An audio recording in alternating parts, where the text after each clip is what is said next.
99ാമത്തെ subscribers ആയപ്പോഴുള്ള ഒരു ആകാംക്ഷയായിരുന്നു, ആരായിരിക്കും 100ാമത്തെ subscriber, എപ്പോഴായിരിക്കും എനിക്ക് 100 സബ്സ്ക്രൈബേഴ്സ് ആവുക. എൻ്റെ ചിന്തകൾ അങ്ങനെ പോകുന്നു. അപ്പോൾ 100ാമത്തെ സബ്സ്ക്രൈബറെ നേരിട്ട് അപ്രതീക്ഷിതമായിട്ട് കണ്ടാലോ? ഗിഫ്റ്റ് കാണിക്കും. അപ്പോൾ നമ്മുടെ 100ാമത്തെ സബ്സ്ക്രൈബർ നമുക്കൊരു ഗിഫ്റ്റ് കൂടി തന്നാലോ? പൊളിച്ചു അല്ലേ?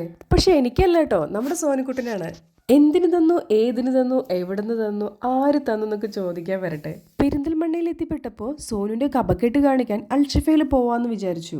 അവിടെ പോയി പീഡിയാട്രീഷ്യനെയും കണ്ടു. പീഡിയാട്രീഷ്യൻ KP വിഷ്ണു ഡോക്ടറെയാണ് കണ്ടത്. ഇവിടെ അൽഷിഫയിലെ പീഡിയാട്രീഷ്യൻ വിഭാഗം വളരെ calm and quiet and beautiful ആണ്.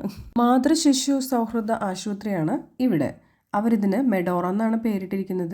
എനിവേ ഡോക്ടറെ കണ്ടു, മരുന്ന് തന്നു, സോനുവിനോടൊരു പാട്ട് പാടാൻ പറഞ്ഞു. സോനു പോക്കറ്റിലുള്ള ഒരു തൈ നടാം എന്ന കവിത മുഴുവനായിട്ട് പാടി.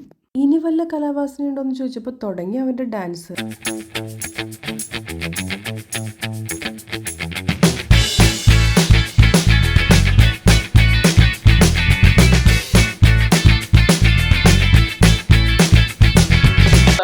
കാര്യം സീരിയസ് ആണ്, നേരം പോയാൽ പിന്നെ ആപത്താണ്. ഡോക്ടർക്ക് കലോത്സവത്തിന് കളിച്ച ഡോക്ടർ സാറെ പാട്ടാണ് കേട്ടോ അവൻ കളിച്ചത്. ഞാൻ ഡോക്ടറോട് ചോദിച്ചു, ഒന്ന് വീഡിയോ എടുത്തോട്ടേന്ന്. തീർച്ചയായിട്ടും. അങ്ങനെ കലാപരിപാടികളൊക്കെ കഴിഞ്ഞപ്പോൾ ഡോക്ടർ അവനൊരു ഗിഫ്റ്റും കൊടുത്തു. പക്ഷെ അതൊന്നും എനിക്ക് വീഡിയോസിൽ ഉൾപ്പെടുത്താൻ പറ്റിയിട്ടില്ല. എനിവേ ഞങ്ങൾക്ക് ഭയങ്കര സന്തോഷമായി കേട്ടോ. അപ്പോൾ പറഞ്ഞു വന്ന കാര്യം, ഞാനൊരു യൂട്യൂബറാണെന്ന് പറഞ്ഞപ്പോൾ ഡോക്ടർ എന്നെ സബ്സ്ക്രൈബ് ചെയ്തു കേട്ടോ. വെറുതെ അല്ലേ മാതൃശിശു ആശുപത്രി എന്ന് പറയുന്നത്.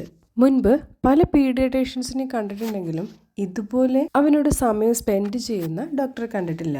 കുട്ടികളുടെ മനസ്സറിഞ്ഞ് അവരെ എന്റർടൈൻ ചെയ്ത് പരിശോധിക്കുന്ന ഡോക്ടറെ ഞാൻ ഇങ്ങനെ ആദ്യമായിട്ടാണ് കേട്ടോ കാണുന്നത്. ദേ പാട്ടുപാടി ഡാൻസ് കളിച്ച് ഗിഫ്റ്റ് വാങ്ങിച്ചിട്ട് ചെലവ് ചോദിച്ച് കക്ഷി കഴിക്കുന്ന കണ്ടില്ലേ? ഇതൊക്കെയല്ലേ നമ്മുടെ സന്തോഷം.